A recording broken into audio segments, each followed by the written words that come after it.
के लिए तैयार। मास्टर साहब आए हैं तो बताएंगे, और बताने के लिए सोच रहे हैं, कहीं आप नाराज न हो जाएं। नहीं मंत्री जी, आपकी बात सुनकर मैं नाराज कैसे हो सकता। नाराज रिश्ता करने के खातिर मैं द्वार तुम्हारे आया हूँ। आप हैं बड़े किस्मत वाले, तुम्हें समझी बनाने आया।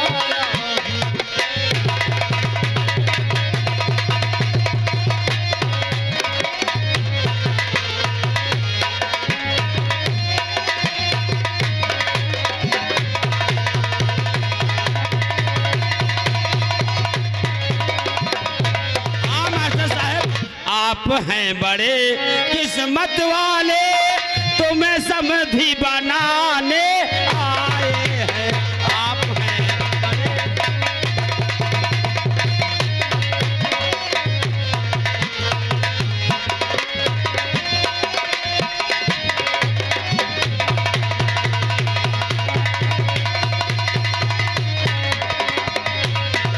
हाँ मास्टर साहब, हमारे दिल ने विचार किया कि अपनी बेटी की शादी तुम्हारी बेटी के साथ कर दूं।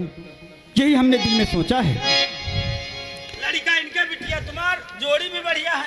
लेकिन मंत्री जी, हमारे और आपके बीच में बहुत बड़ी ऊंच नीच की दीवार खड़ी है। बताओ, हमारा और आपका संबंध कैसे हो सकता है? क्यों नहीं हो सकता है? शादी होती हमेशा अब बराबर में है। शादी होती हमेशा बराबर में है। मैं गरीब हूँ, आप धनवान हैं।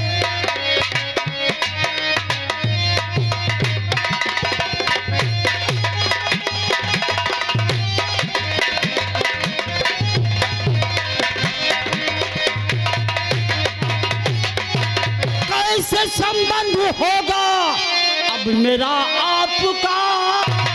हाँ मंत्री जी, सोचिए कि हम गरीब और आप मंत्री हैं, धनवान हैं। फिर बताओ, हमारा और आपका संबंध कैसे हो सकता है? कैसे संबंध होगा अब मेरा आपका?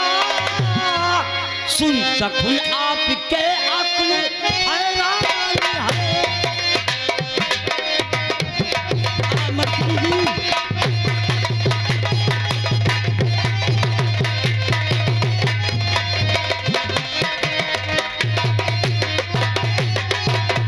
मंत्री जी, हमारे आपके बीच में ऊंच नीच की एक खाई बंधी है। फिर बताओ, इस खाई के अनुसार हमारा और आपका संबंध कैसे हो सकता है? नहीं मास्टर साहब, भूल जाइए इस बात को कि हम अमीर हैं, आप गरीब हैं। हमें तो कुछ नहीं चाहिए, भगवान ने सब कुछ दिया है हमें। मंत्री जी का सब कुछ भगवान दे। हमें तो सिर्फ आपकी बेटी चाहिए, बहू के रूप में। जैसे वो आपकी बेटी वैसी हमारी बेटी। लेकिन मंत्री जी, हमें दहेज कुछ नहीं चाहिए, हम तो खुद दहेज के विरोधी। वो तो हम सब कुछ जानते हैं। मंत्री जी, चुनाव मैदान में सामने लड़ रहा चुनाव मैदान।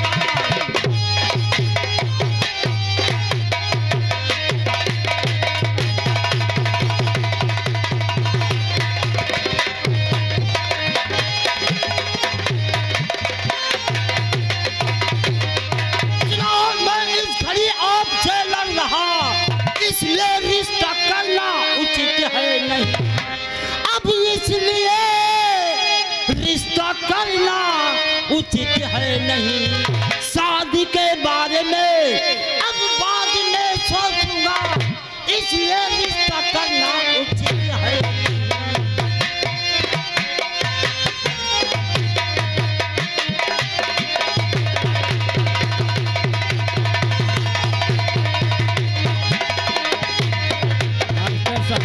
हाँ मंत्री जी, इलेक्शन में अगर जीत जाओगे, जब इलेक्शन में अगर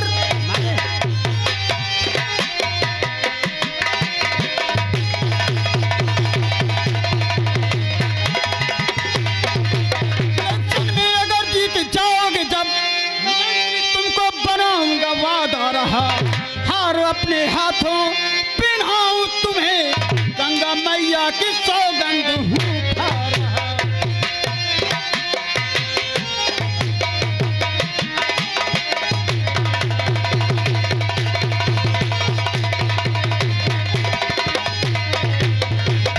साहब, इलेक्शन अपनी जगह है और ये रिश्ता अपनी जगह पे है। हाँ, आप अपना इलेक्शन लड़िए, हम अपना इलेक्शन लड़ते हैं, इसमें क्या बुराई है? अरे भाई जरा इन्हें समझाओ कि हमें दहेज कुछ नहीं चाहिए। हमारे मंत्री जी दहेज विरोधी मंत्री हैं। अच्छा, और क्या, और तमाम शादियां हमारे मंत्री जी मुख्यमंत्री सामूहिक विवाह के अंतर्गत करवाते हैं। 300-400 जोड़ों की शादी और 51,000 रुपया सरकार की तरफ से शादियों में एक जोड़े को देते हैं। और इस बार तो इन्होंने 1 लाख का वादा कर दिया है, अब 1 लाख रुपया मिलेगा। लेकिन मंत्री जी मैं अपने बेटे से कुछ सलाह ले लूं। नहीं, पूछ ले भाई, तुम्हारा बड़ा बेटा है। बेटे विशाल, देखो मंत्री जी है तो महान इंसान और ये अपने बेटे का रिश्ता लेकर आए हैं। इनका कहना है कि मास्टर साहब अपनी बेटी की शादी हमारी बेटी के साथ कर दो। बोलो इसमें तुम्हारी क्या राय है? पिताजी, हाँ, इसमें मुझे चाल नजर आती है। क्या? और हाँ, अगर ऐसी बात है तो सबसे पहले आप ये बताइए ये क्या है? ये तो जमीन है बेटे, और वो ऊपर आसमान। कभी इन दोनों का मिलन हो पाया है? नहीं बेटे, इस जमीन और उस आसमान का मिलन तो कभी नहीं हुआ। लेकिन मास्टर साहब, हाँ। आप दूर देखिए, आसमान खुद आकर जमीन से मिला है। ऐसा नहीं पिताजी, मेरी बात आप समझिए कि मैं कहना क्या चाहता हूँ। बोलो क्या कहना चाहते हो बेटे? यही तो मैं सुनना चाहता कि तुम्हारी क्या राय है। मैं आपसे जरूर बताऊंगा। भाई रिश्ता एक दिन का नहीं, जन्म भर का है। चुनाव मैदान में आप आगे, पिता चुनाव मैदान।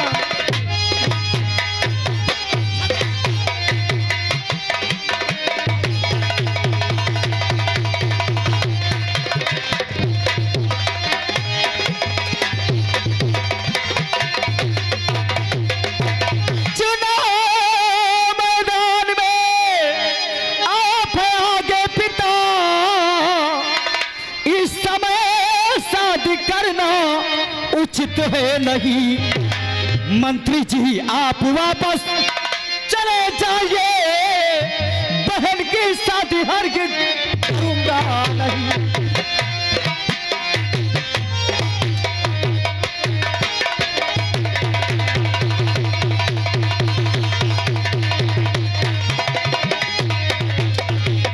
नहीं पिताजी, ये रिश्ता हमें नहीं मंजूर है। बेटा विशाल, मंत्री जी सुना आपने मेरा फैसला और मेरे बेटे का फैसला, इसलिए आप अपनी गाड़ी में बैठे और अपने घर वापस जाएं। मंत्री जी वापस चले जाइए। सुनो पहले हमारी बात सुनो। चाचा जी, मैं अपनी बहन की शादी मंत्री के बेटे से कभी पहले बेटा हमारी बात तो सुन लो। अगर हमारी बात आपको बुरा लगे तो हम यहाँ से चले जाएंगे। एक बात सुन लो बस खाली। मास्टर साहब, एक बात जरा सुन लीजिए। बोलो क्या कहना चाहते हैं? बात ये है, हाँ, इलेक्शन हमेशा तो रहेगा नहीं, 5 साल बाद आता है। आपकी बेटी के साथ इनके बेटे ने जो भी कुछ किया है उसकी रिपोर्ट भी हो गई, पेपर में निकल चुका है, बेइज्जती हो चुकी है। क्या तुम्हारी बेटी का हाथ कोई थामेगा? बताओ, कौन किसी का जूठा खाना पसंद करेगा? और मंत्री जी खुद हाथ जोड़ करके आपसे रिश्ता मांगने आए हैं। और रिश्ता अगर कर लेंगे तो उसी ने आपकी बेटी के साथ गलत काम किया और वही अपनाने को तैयार है। इससे बड़ा काम कौन हो सकता है? जरा ठंडे दिमाग से सोचो बेटा विशाल, क्या तुम्हारी बहन की शादी कोई करेगा? कौन करेगा? कौन समाज में ऐसा है जो किसी का जूठन खाना पसंद करेगा? बेटा ठंडे दिमाग से सोचो, इलेक्शन अपनी जगह पे, इज्जत अपनी जगह पे है। हाँ बेटे विशाल, बात तो सही है। इस संसार में कौन ऐसा इंसान है जो खोटे सिक्के को पसंद करेगा? खोटा सिक्का कोई नहीं पसंद करता। फिर बताओ, दाग लग गया, कौन हमारी बेटी को अपनाएगा? पिताजी, और फिर आपसे दहेज भी नहीं मांगा जा रहा है। ये कैसा समय आ गया है आज कि जिस दरिंदे ने मेरी बहन की इज्जत के साथ खिलवाड़ किया, आज उसी के साथ मेरी बहन की शादी होगी। क्या करें बेटे, मजबूरी है। ये शादी अभी हो जाएगी तो अच्छा है, नहीं तो लोग तरह तरह के ताने मारेंगे। मास्टर साहब, गलती इंसान से होती है, उससे गलती हुई, उसकी क्षमा मांगने उस लड़के के बाप माँ और मैं आया हूँ। आप शादी मंत्री जी मंजूर कर लीजिए। रिश्ता तो हमें मंजूर है, लेकिन हम दहेज वहेज कुछ नहीं दे पाएंगे। आपसे कुछ नहीं चाहिए और हमारे मंत्री जी दोनों तरफ का खर्चा उठाने को तैयार है। हाँ, हम सिर्फ अपनी बेटी दे सकते हैं। जेल में बंद है। अरे सुनो तो, लेकिन मास्टर साहब, हाँ आप रिश्ता कबूल करते हैं या नहीं? हाँ, हमें मंजूर है। तो मंजूर तो है, लेकिन बेटा इनका है जेल में। जब तक आप 2 अक्षर लिखकर नहीं देंगे तो इनका बेटा छूटेगा नहीं, तो बारात हम कैसे लेकर आएंगे? हाँ, ये बात तो सही है। तो ऐसा कीजिए मास्टर साहब कि आप 4 अक्षर लिख दीजिए कि हमारे बेटे में और इनके बेटे में प्यार मोहब्बत था, गलतफहमी में हमने रिपोर्ट लिखा दिया है। अब अपनी रिपोर्ट में वापस लेता हूँ और इनके बेटे को बाइज्जत छोड़ दिया जाए। आप दस्तखत कर दियो।